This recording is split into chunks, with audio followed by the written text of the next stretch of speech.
తాకట్లో ఉన్న మీ బంగారాన్ని విడిపించి ఆ రోజు ఆన్లైన్ రేటుకి కొంటాం. Sharma gold company.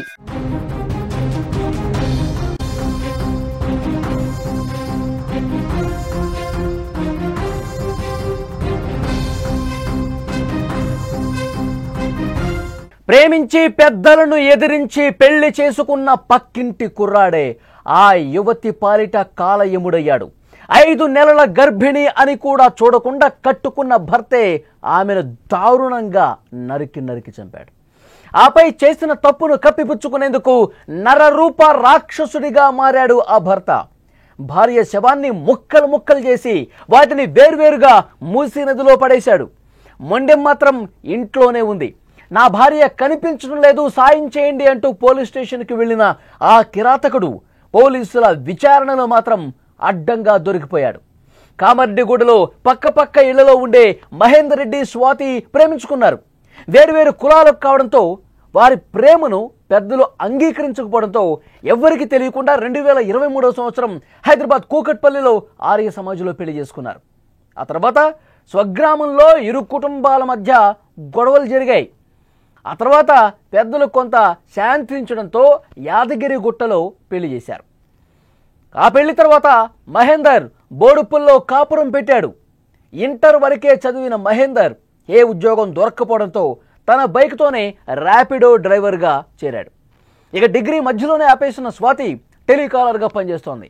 అయితే పెళ్ళైన 2 నెలలకే స్వాతి గర్భం దాల్చగా వద్దని మహేందర్ అబార్షన్ చేయించాడు. అబార్షన్ తర్వాతే స్వాతికి వేధింపులు ఎక్కువయ్యాయి. ఒక సమయంలో మహేందర్ వేధింపులు తట్టుకోలేక పోలీస్ స్టేషన్లో గృహ హింస కేసు పెట్టింది. గ్రామ పెద్ద రాజీ కుదర్చడంతో స్వాతిపై మహేందర్ కోపం పెంచుకున్నాడు. అప్పటి నుంచి స్వాతి తన తల్లిదండ్రులతో మాట్లాడకుండా కలవకుండా చేశాడు మహేందర్. భార్య భర్తల మధ్య గొడవలు పెరుగుతూ ఉన్నాయి. ఈ క్రమంలో ఇంటికి వెళ్ళిపోయిన స్వాతి తిరిగి 20 రోజుల క్రితమే హైదరాబాద్కు వచ్చింది. అప్పటికే స్వాతి మళ్ళీ గర్భం దాల్చింది. 5 నెలల గర్భవతి. 5 నెలల గర్భిణి అయిన స్వాతి వినాయక చవితి పండుగ వస్తుంది, పండగకి నేను పుట్టింటికి వెళ్ళి అక్కడ వైద్య పరీక్షలు చేయించుకుంటానని 22వ తేదీ శుక్రవారం రోజు భర్త మహేందర్ రెడ్డికి చెప్పింది. మహేందర్ రెడ్డి దీనికి ఒప్పుకోలేదు. ఆ రోజు రాత్రి వీళ్ళిద్దరి మధ్య తీవ్రంగా వాగ్వాదం జరిగింది. మరుసటి రోజు శనివారం ఉదయం 11 గంటల వరకు స్వాతి నిద్ర లేవలేదు. భార్యను అడ్డు తొలగించుకోవాలని నిర్ణయించుకున్న మహేందర్ ఉదయం 11:30కు ఇంటి నుంచి బయటకు వెళ్ళాడు. సాయంత్రం 4 గంటలకు తిరిగి వచ్చాడు. వచ్చేటప్పుడు ఓ ఎక్సా బ్లేడ్ కొనుగోలు చేసి ఇంట్లో దాచిపెట్టాడు. బయటకు వెళ్ళొచ్చిన తర్వాత పథకం ప్రకారం భార్యతో గొడవ పెట్టాడు. భార్యతో గొడవను స్టార్ట్ చేశాడు.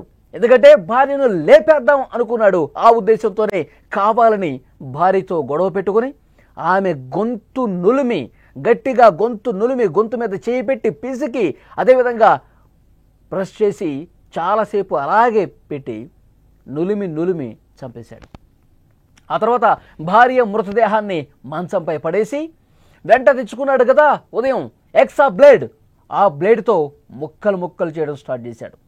తల, కాళ్ళు, చేతులు మొండెం నుంచి వేరు చేసి ప్లాస్టిక్ కవర్లలో కుక్కి మూటగట్టాడు. మొండెం మాత్రం ప్లాస్టిక్ కవర్తో కప్పి ఒక దిండులా ప్యాక్ చేసి పక్కన పెట్టేశాడు. మూటగట్టి ఒక మూలన పెట్టాడు. అంటే బాడీ మొత్తం కూడా కట్ చేసుకుంటూ ఆ ఎక్సా బ్లేడ్తో కాళ్ళు, చేతులు, మొండెం అంతా వేరు చేసి ఒక మూలన పెట్టాడు.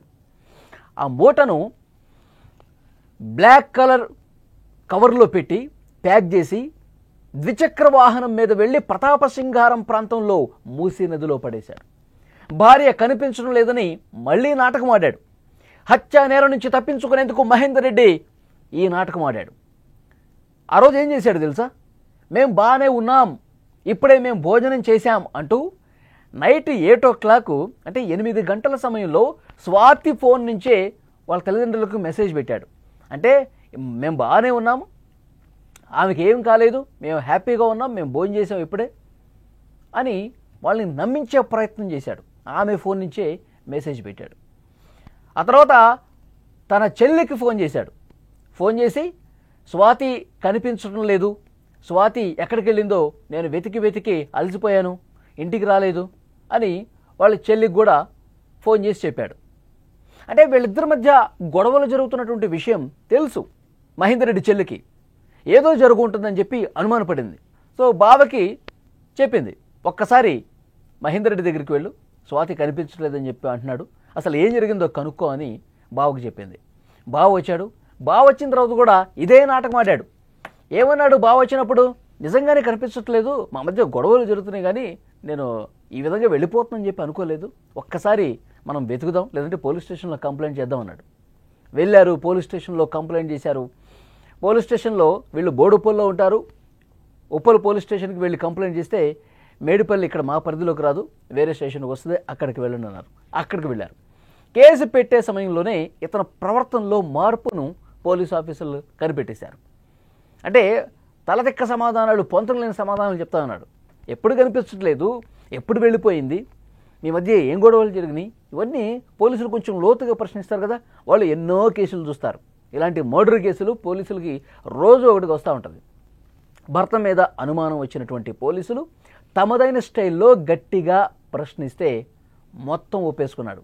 ఎస్, నేనే చంపేశాను, నేనే చంపి ఆ శరీర భాగాలను కూడా మూసీ నదిలో పడేశాను అని చాలా స్పష్టంగా పోలీసుల దగ్గర చేసిన తప్పుని ఒప్పుకున్నాడు. మహేందర్ రెడ్డి ఆ శరీర భాగాలన్నీ కూడా మూసీలో వేశాడు కదా. మహేందర్ రెడ్డి బావ అతన్ని కలిసి ఏం జరిగిందంటూ వాకప్ చేసినటువంటి సమయంలో కూడా బావకు కూడా చెప్పలా. ఇంకా నాటకాలు ఆడి అసలు కనిపించట్లేదు, కావాలంటే మనం ఎక్కడ పడితే అక్కడ వెతుకుదాము, తిరుగుదాము, తను ఏ విధంగా నేను పట్టుకుని ఇంటికి తీసుకొద్దామని చెప్పి వాళ్ళ బావను కూడా నమ్మించాడు. అతను కూడా నమ్మేశాడు. పోలీసులు వాళ్ళ స్టైల్లో క్వశ్చన్ చేస్తే అప్పుడు నిజాన్ని ఒప్పుకునే పరిస్థితుంది. మీరు విజువల్స్లో చూస్తూ ఉన్నారు, మూసీ నదిలో పడేసినటువంటి ఆ శరీర భాగాలు పడేశాడు కదా, అక్కడికి పోలీసులు తీసుకెళ్లారు. మహేందర్ రెడ్డిని తీసుకెళ్లారు సీన్ రీకన్స్ట్రక్షన్ చేయడానికి. నువ్వు ఎక్కడ పడేశావు, ఏ ప్లేస్లో పడేశావు అని చెప్పి పోలీసులు అతన్ని వెంట తీసుకెళ్లి క్వశ్చన్ చేస్తూ ఉన్నారు. అయితే వర్షాలు పడ్డ కారణంగా, వరద ఫ్లోటింగ్ ఎక్కువ ఉన్న కారణంగా ఆ శరీర భాగాలు దొరకల. జేహెచ్ఎంసీ అలాగే కొంతమందితో అక్కడ వెతికించే ప్రయత్నం చేశారు, కానీ ఏ ఒక్క శరీర భాగం కూడా కనిపించలేదు. నదిలో పడేసినవి అవి కొట్టుకుపోయినాయి ఆ వరదలో. వెతికారు, చాలాసేపు వెతికారు, ఆ శరీర భాగాలు కనిపించని పరిస్థితుంది. ఎంత దారుణం చూడండి. వాళ్ళ తల్లిదండ్రులు ఇక ఎంత బాధతో ఏడుస్తున్నారంటే, అసలు వీడితో పెళ్లి చేయటం ఇష్టం లేదు. వీళ్ళ కుటుంబ సభ్యులు అందరూ కూడా ఇదే సైకో మైండ్ సెట్తో ఉంటారు, క్రిమినల్ మైండ్ సెట్తో ఉంటారు. ఆ తల్లిదండ్రులు, ఆ తండ్రి చూడండి ఎంత బాధపడతా ఉన్నాడో కూర్చొని.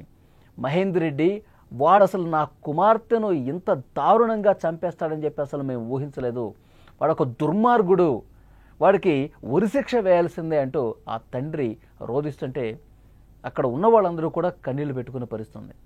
ఎంత దారుణం చూడండి. మహేందర్ రెడ్డి అనే ఒక సైకో వెధవ ప్రేమించి పెళ్లి చేసుకున్నాడు. మళ్ళీ స్వాతిని ప్రేమించి పెళ్లి చేసుకుని ఇప్పుడు చాలా దారుణంగా నరికి ఎక్సాబ్లేట్తో నరికి ముక్కలు చేసి దాన్ని బ్లాక్ కవర్లో పెట్టుకుని మూసి నదిలో పడేశాడు. ఒక సీసీ ఫుటేజ్ కూడా బయటపడింది. అతను ఆ శరీర భాగాల్ని రాత్రి సమయంలో బయటికి తీసుకొచ్చి ఆ మూసి నదిలో పడేయటానికి ఏ విధంగా తీసుకెళ్తున్నాడు చూడండి. అంటే మొత్తం చిన్న చిన్న పార్ట్స్గా కట్ చేస్తే పారేయటం ఈజీ అవుతుంది, మూసీ నదిలో పడేయటం ఈజీ అవుతుంది కదా. చిన్న చిన్న ముక్కలు కట్ చేసి బ్లాక్ కవర్లో పెట్టేస్తే ఎవరికీ అనుమానం రాదు, ఎవరు చూసినా గుర్తుపట్టారు.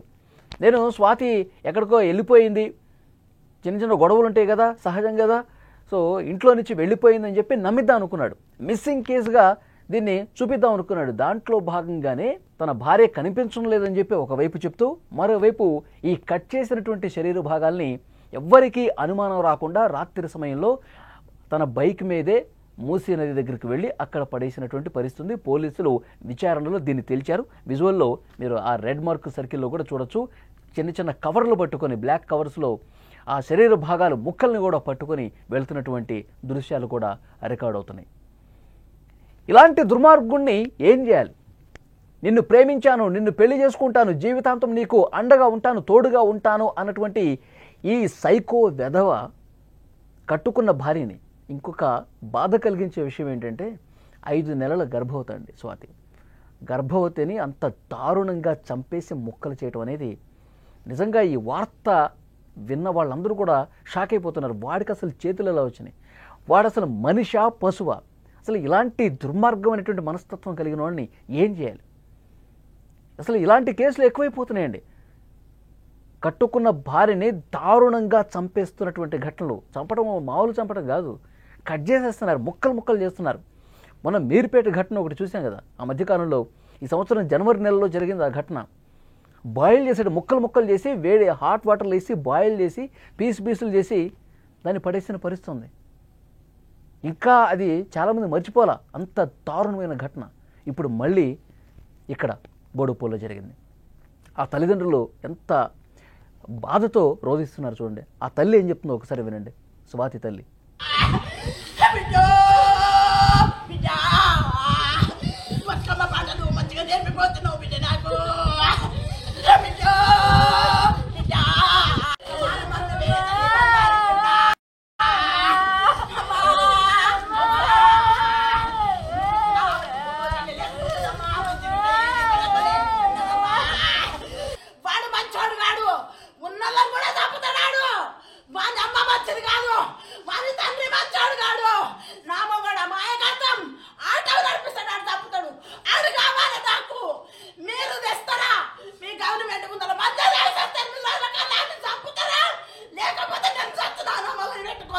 మహేందర్ రెడ్డిని కోర్టులో హాజరుపరిచారు, 14 రోజుల రిమాండ్ విధించారు. ఇలాంటి సైకో వెధవని ఏం చేయాలి?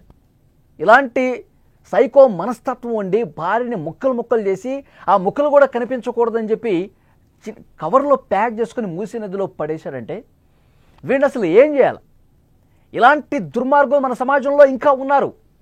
ఏం చేయాలి ఇలాంటి వెధవల్ని? ఈ వార్త చూసిన తర్వాత గర్భవతి అయినటువంటి భార్యని దారుణంగా హత్య చేసి ఈ విధంగా ఆ ఆధారాలు కూడా కనిపించకుండా చేయాలని అనుకున్న ఈ వెధవని ఏం చేయాలి?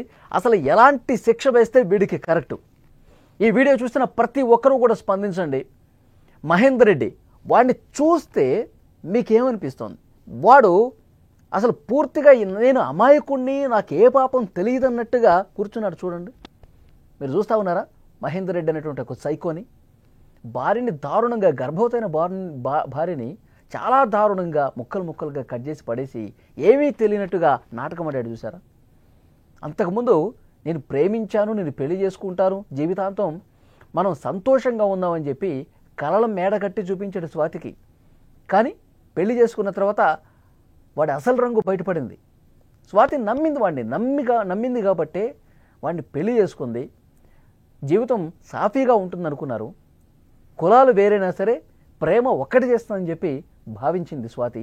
నమ్మిన పాపానికి ఎంత దారుణంగా చంపేశారు చూడండి. ఇలాంటి వెధవలకి అసలు ఎలాంటి శిక్ష పడాలి? వాళ్ళ పేరెంట్స్ చెప్తూ ఉన్నారు, స్వాతి పేరెంట్స్, వాడికి ఉరి శిక్షే కరెక్టు, లేదు మాకు అప్పగించండి, వాడి సంగతి మేము చూస్తామంటూ కన్నీళ్లు పెట్టుకుంటూ రోధిస్తున్నారు కదా.